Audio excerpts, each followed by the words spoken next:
like, this is how I heard it, and this is the way I remember it, and this is how my grandfather told the story. So you guys are going to read the book, Hart Family. You're going to read the book with everyone else.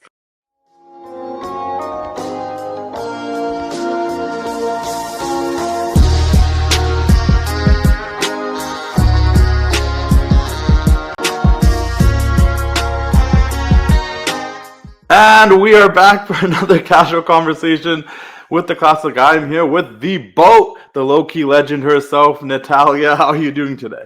I'm doing great. Good morning, or good. Sorry, good afternoon. It's almost afternoon. I guess it's 11:26. I guess it's Oh yes, morning, you're in afternoon here. Vancouver. I am in Vancouver. That is right. How are we doing today? I'm doing great. So let's talk about the book, The Last Heart Beating, from the dungeon to the WWE. I have to ask you, what did it feel like for you to finally be able to tell your story? Because I feel like for many years, obviously there was a little bit of seeing Natalya on Total Divas, but to really dive into your story, what did that mean for you? I think for me, I realized that after being in WWE, last year when I was signing my new deal with WWE, so I had some big bucket list items that I wanted to do, and I was like, this is the time to really, like, this is your chance to, like, ask for all these things that you want to do. And I asked WWE if I could write a book, and I wanted their blessing on it, and they were so supportive.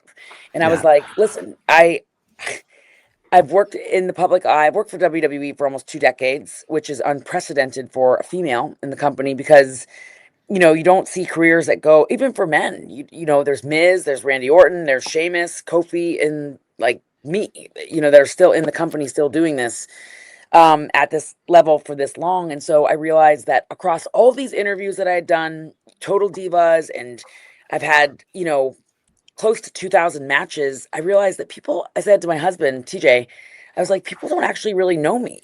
I said they don't really know my story.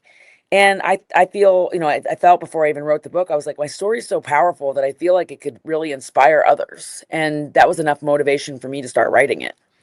It's interesting because, yeah, I feel like there's been always little breadcrumbs of like who Natalya is, but never the full story. Like, I even remember being in Calgary myself, and I think I took a picture of something. You're like, oh, I used to work there. And I was like, oh, I never thought about you like working a 9 to 5 as a waitress somewhere. Like, Oh yeah. it Yeah. didn't cross my mind, right? So let me ask you this, because obviously the Hart family, you guys are a big family. There could have been a whole book just on your childhood with them. How did you choose what stories to tell that really formed you as a person? Because there could have been a million Hart stories at that point. That's the thing, is that there's so much with my family. There's so much meat on the bone. When your uncle is Bret Hart, your other uncle's Owen, and you got the British Bulldogs, and my dad being a legend, and my grandfather being a legend, and you grow up in a family full of Hall of Famers. You got to figure out what stories are worth telling, and what stories, like, there was so much meat on the bone. But I realized, like, in writing my book, I was like, Bret's story is not my story. Owen's story is not my story. The British Bulldog stories, like, my grandfather, like, we do mention them, we do talk about them, but my story, no one's heard my story. It's a story that's never been told. And I was like, I really think people are going to be inspired by this. One of my favorite things about reading wrestlers' autobiographies and athletes and entertainers, everybody's autobiographies, is I feel like if you're already a fan of them, you're pretty well aware of the career that they have in the sport that they're doing, or the singing or acting or whatever. But it's always that early part of their life that you're so intrigued by. And I think you did a really good time of capturing that. Tell us a little bit. Like, I was really intrigued about the stories of, the wrestlers hanging out at your house when you were a kid, and your dad, and Savage driving into a pole, or Rick Rude. Like, do you have a story that you left out there that you really wish you got to add in there? I mean, there are some stories that there's so many stories growing up with my family, because my dad was a wrestler that all the wrestlers loved my dad.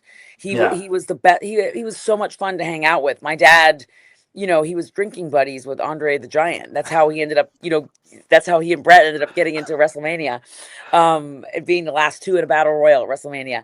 But I mean, there's just, when growing up, like, we would have Miss Elizabeth over, and Randy Savage, and you tell the story about Iron Sheik in our backyard, and even one of my favorite stories was when I was a kid. Um, Gosh, you asked me such a good question. Now I'm like getting excited. When my dad came to my kindergarten class, Yeah. and I tell that story of, like, it's bring your parent to work day. And, I remember one of the kids, their mom was an accountant, and the other kids, dad was a dentist. And, they had all the kids in my kindergarten class, their parents were all so nice and normal, it seemed. And then my dad comes in, no shirt on, fanny pack, Rolex watch, Ray-Ban sunglasses, Air Jordans, sweat dripping off his chest, shows up on a ninja motorcycle and, barges into my kindergarten class and just basically the kids were all gravitated towards this character that looked like he should have been a member of ZZ Top. Yeah. And I mean, like, I think my dad was wearing knee pads too, if I'm not mistaken, and spandex. And I was like, my dad gave this talk to the kids about school, and he's like, "I'm here to tell you that school's not important." He's Yeah. like, do well in sports. He's like, do well in sports. Everything I have is from sports. He's like, just do well in sports. And my kindergarten teacher was trying to pull my dad off stage because she's like, no. My dad's like, yes, yeah. Like, and my dad never came back to my class after that. But, but my dad was so excited to say, like, because when my dad was 18 years old, he was the number one shot putter in the U.S. And he was ranked number 5 in the world. And so my dad also played for the Dallas Cowboys. He played for the Oakland Raiders. He did all of this before he ever came to WWE, or ever got involved in wrestling. But my dad was just such a unique character. So we had so many cool people growing up around our house as kids. And like, those were great childhood memories. What's up, everybody? This is RV here from Rain City Toys. Hope you guys are enjoying the show. Make sure you guys subscribe to our YouTube channel, The Wrestling Classic. Check out the TWC show that Justin and I do weekly. Also subscribe to Just Yappin'. Justin and I talk about wrestling and everything else that we feel like talking about. If you guys are looking for figures, hit me up. Got some old school legends right here like Rick Martel. Find some of the newer guys like CM Punk. Got some Stone Cold Steve Austin. Anything you're looking for, just hit me up. Follow me on Instagram, Rain City Toys. Hit me up on TikTok, Rain City Toys. Kind of falling behind Justin here on some followers, so let's get those subscriber count up. Subscribe, like, comment, and share. And you guys go back to the show and hope you guys enjoy.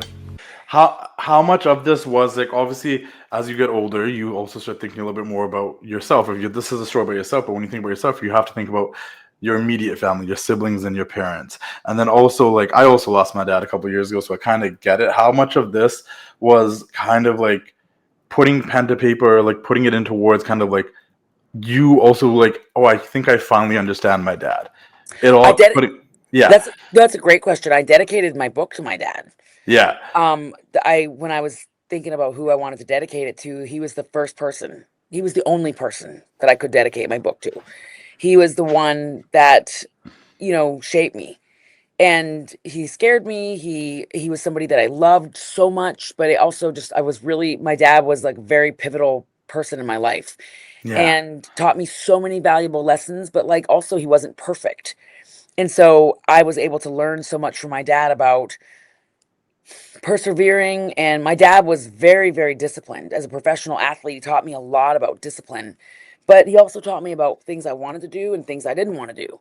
And so, I think for my family, I think when my family reads it, by the way, none of my family have read the book yet. Okay. So I want, I would, I want them to read it when it comes out with everyone else. I don't want to I want my family to read it together, because what I was afraid of was people start reading it and go, no, that's not how it happened. Or that's not this is how I remember it. This is the way I remembered it. Yeah. And, my family, everybody, for example, with my grandparents meeting in New York, everybody has a different perspective on how my grandparents met. And it's like, this is how I heard it, and this is the way I remember it, and this is how my grandfather told the story. So you guys are going to read the book, Hart Family. You're going to read the book with everyone else, because then you're not going to text me on the side and go, Nattie, I need to be, mentioned. I just want them to enjoy it and read it. And of course, Bret's book. I mean, you've read Bret's book. I read Bret, yeah. Bret's book is, I think, it's like it's just a master class in books. It's so good. And so I told Bret, I was telling him about a little anxiety I was having. I was like, I just, I want to make sure everybody, again, recovering people pleaser. I was like, I just want to make sure everybody loves the book. And I know it's not going to be like your book, but your story's different than mine. And I was having anxiety because I wanted the book to be so good and people to love it. And Bret gave me the best advice of anybody in writing my book. Bret said, just write the book for you. Yeah. He goes, don't worry about anyone else. You can't make everyone happy. He goes, write the book for you, and then you can't go wrong. And Bret he's been such a light in my life. You know, he's been such a guiding, stable. He's somebody that isn't just an uncle to me. He's really one of my dear friends. So I was very grateful too that the very first words that you're going to read in my book are from the Hitman. Yeah, His words open up the whole book. and to be fair, that's true. Like Brett's book, there's a lot of things in there that other people argued, but it's like that's how he remembers it. That's his story, and this is how you Yes, remember, and this is yes. your story. Hey yo, it's your boy, the Wrestling Classic Justin here, and I'm here to tell you guys about one of wrestling's best kept secrets for merchandise, officially licensed WWE and NXT merchandise. 500level.com. Check them out. 500level.com. Get officially licensed merchandise for the WWE, NXT, UFC, MLB, NBA, NHL. They got it all. If you join the partnership point program as a loyal customer, you will get discounts down the road. You can find merchandise for some of your favorite NXT stars that you can't find anywhere else. Javon Evans, Kalani Jordan, Carmen Petrovic, Lola Vice, Trick Williams. They got merchandise for everybody on NXT. You got OG shirts like this NWO shirt. You got big stars like the Queen Charlotte Flair. You get new designs like this new design for Lita. You get designs I helped out with, like this design for Dakota Kai, which I was a part of creating when Dakota didn't have those many shirts going on. You can get, like I said, NXT superstars like Carmen Petrovic and many others. You can get OGs like the none other than the Hot Rod, Rowdy, Roddy Piper. You can get CM Punk, Jey Uso, Seth Rollins, Roman Reigns, anybody you want. Sami Zayn's 500level.com. Check them out. You can even get the bad guy, Razor Ramon. You get your OG, like I said, logo shirts, NWO, WWF, Survivor Series, Raw's War. 500level.com. Check them out. Join the partnership program. Some of the best quality shirts, premium quality, regular quality. Some of the best product you will find out there. Officially licensed WWE, NXT merchandise, and OG Legend stuff. 500level.com. Check them out. Keep doing the thing. We'll see you all later. Ooh, yeah. And to my point, it's like I always also felt like it allowed you to actually see, and this is something that happens when you get older too, it's just like you actually see your parents as humans, and you realize, oh, I'm probably around the same age they were at this time, and that's crazy. Now I understand what they were going through. So it's cool. But what was really cool about this book is, as also a kid that grew up on like Bollywood movies and love stories and etc., we finally got to hear the love story between you and TJ a little bit more in depth. Yes. How it started and how it progressed and where it is today. Like we saw you guys in Total Divas. We got to be part of the wedding and stuff, but we never, like, I always curious myself. I'm like, okay, we know you've known each other since kids, but like what happened? And I think that really at the end of it all, like I don't want to give too many spoilers, wrestling really brought you two together.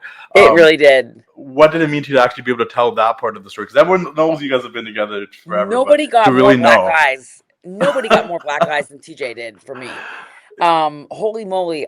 That's how I fell in love with TJ, truthfully, is that he wanted to wrestle with me. TJ was the person that told me to get into wrestling. He said, you should try it. And then he was so good, I learned how to wrestle from him. And so he really wanted to coach me and train me and teach me. And so the first wrestling move I ever learned was called a Dragon Rana. And what a Dragon Rana is, it's a front flip it's like a front flip. You do a front flip onto the person's shoulders, and then you do a back flip where they spike, like their head goes into the turnbuckle. That was one of the first moves I've ever learned, and I swear I gave TJ 5 black eyes trying to learn that move. And every time I would hit TJ by accident in the face, I would like do this somersault and land on him, and I knew it would knock the wind out of him, but like he was like, just keep going, you can do it, you can do it, you can do it, you can do it. I knew then that it was true love because he was just like, he didn't care that I was like, giving him black eyes, landing on him the wrong way. He just wanted me to succeed. He's always been my biggest ally, my biggest supporter, my best friend. He's been the most consistent, stable, steady person I've ever met in my life. So. Yeah. And you really get that through this book. You can really tell how much like him believing in you motivated you to go after being the first woman in the Hart family to pursue professional wrestling. What does that mean to you? Because I didn't really. It's weird. I should have known that, but then I put it together when I was reading. I was like, oh yeah, that's true. Like, well, and it's funny because my grandfather didn't really want us girls doing it. So my aunts, they were kind of discouraged from, wrestling because it's a hard business back in the 70s, and there wasn't really that many women doing it. Yeah. So it's definitely a hard business. I just was so intrigued by it since the first time I was a little girl and I held my dad's, I write this in the book, but I held my dad's tag team championship. I remember my dad coming home and winning the title and me holding his belt up over my head. And I was so fascinated by that. My sisters, they thought the championship was cool, but I felt something different when I held it. And that feeling never left me. And then it just kind of, TJ was the first person that really said to me, he's like, you can do it. You should do it. You should try it. And it just sparked a fire in me that from the very first day that I trained in the dungeon, snuck into the dungeon without my grandfather knowing, I fell in love with wrestling. And it was like a drug, honestly. Like it was just training for wrestling was just like this wonder drug that just made me feel so good and made me feel so alive. And like if there was a feeling that you could bottle up that feeling and sell it, I've heard people talk about that. Like The Rock has kind of said something Yeah. similar, but like if you could bottle up that feeling and sell it of what wrestling makes me feel, competing and performing and doing it, it's just it's inexplainable. It's indescribable. Hey yo, it's your boy the Wrestling Classic Justin. I'm here to show you guys the new officially licensed WWE plush toys that are available now at Walmart.ca online. Guys, you can get yourself a Jey Uso. Yeet! Look, he's got the hair, a little mullet going on here. He's got the glasses. Probably the coolest one that I think out of them all. I actually really like the Jey Uso. We got some legends. We got some guys like Hulk Hogan. We got Hulkamania. Got the Hulkster handlebars and all. We got the American Nightmare, Cody Rhodes. Cody Rhodes is up in here. Look at the details on the jacket and all that fun stuff. We got the tribal chief himself, Roman Reigns. And guys, I'm only showing you some of them. There's so many other ones that aren't here with me now. There's Shawn Michaels, Stone Cold Steve Austin, The Undertaker, CM Punk, Rhea Ripley. This one's one of my favorites. Jake the Snake Roberts with the snake. A little cool detail to have the snake with him. I think anyone would enjoy playing with this guy. It's got the OG gear and everything as well. Snakeskin boots. Of course, I had to get Bret the Hitman Hart, the best there is, the best there was, the best there will be. Can I do like the thingy, the little hand thingy? I don't know. It's cool, Bret Hart. Once again, the details are really cool. You can pull the straps down. That's another thing that's like a little interesting, you know, if you want to be playing with these. It's his retirement tour, last time ever. It says it on the shirt. This is a very exclusive plush toy of John Cena. You can do the whole "You Can't See Me" last time ever. Pretty cool John Cena plush toy. These are kind of larger than your usual plush toys. They call them full size because they're a little bit bigger than the tiny ones that you can also get from Walmart. And then we also got none other than the final boss, The Rock, doing the people's eyebrow and everything. Check these out, walmart.ca. They'll be in stores. Select styles will be in select stores next month in November. And then in 2026, they'll be in some stores in the United States. WWE officially licensed plush toys. These were just some of the ones I could show you. There's a ton more. Make sure you get them all before they do another drop so you don't miss out. You came in as the girl that wrestled in a world of, you know, where there was a situation in the industry where it was about, you know, models getting hired, athletes, very fit girls. You came in as a girl that wrestled and you had a lot of insecurities that you had to overcome. It's so many years later and you're still the girl that wrestles and you're still here. And a lot of those other girls either come and gone or whatnot. Speak on your longevity, knowing that like you came in thinking that you weren't what they wanted, but yet you've been here the longest. Well, What does and I that mean also to you? And where's the perseverance come from? I love what I do. I love I love my career. I cherish my career. I love the people that I work with. And I've never stopped sorry, that was one of my bosses waving at me. I've I've never stopped loving it. And I just one of the things I learned from working in WWE, especially from my bosses, and I learned it from Vince at a very early in my career. Never get comfortable with like being, don't ever rest on your last match. Yeah. I was always like, striving for greatness, and we see that now. Like we don't just rest on our last pay per view. We don't. We're Monday Night Raw and SmackDown. They're the longest running episodic TV shows in history. It's not because we got comfortable. And so I love my career. I love what I do. I love the people that I work for, and that I work with, the girls in the locker room. And I'm just so grateful and so lucky, but I also feel so good. Like my body feels incredible. So I want to keep doing the stuff that makes me happy, but then also pursuing things like, my book, writing my book. I want to do stuff that also sets my soul on fire. There's just so much to do. I love that I'm able to really explore all these opportunities and wrestle. How much is it you being able to roll through the punches, through the highs and lows? Because you talk about the highs and the lows of your career, the farting gimmick, being champion, then being on dark matches. Like, how much of that is part of your longevity, do you think? It's for me, like all those highs and lows, they're part of my story and they've made me strong. And so that's the thing is I've never met anybody that's had a career long or short where they had to do stuff that like to me like it was like tons of things. Even when I was a waitress, there was stuff I hated about waitressing, but there was stuff I loved about waitressing. I hated when a table was done, you had to clean up the mess, and you had to, at the end of the night, you had to clean up and put all the chairs up. But then when I was working, I loved the people, I loved the interactions. I loved, like, if I worked hard and I had a lot of tables, I would get a lot of tips. And I think of that in my career in WWE. It's like there's things that I absolutely loved, and there was things that I didn't. But it wouldn't be a good book if I just sugarcoated everything, and that wouldn't be a Yeah. good story. It would not be a good story if it was just smooth sailing. Have you ever Yeah. met? That's what hard stuff makes people strong, and hard True. things make, like, for me, I learned a lot about grit from overcoming stuff, not from having it smooth sailing. Yeah. So to me, I'm grateful for all of it. The weird, bad, crazy, all of it. The good, the bad, all of it. Yeah, I want everybody to check out the book. It's The Last Heart Beating from the Dungeon to the WWE. Last two questions, but I'm going to make it one question because we're going to wrap this up. It was a pleasure doing this. One, what's one thing you want people to take away from this book? And two, you ended it off in 2017. Will there potentially be another book in the future? So I did end the book in 2017 because there's a lot more work that I'm working on. It's to be continued.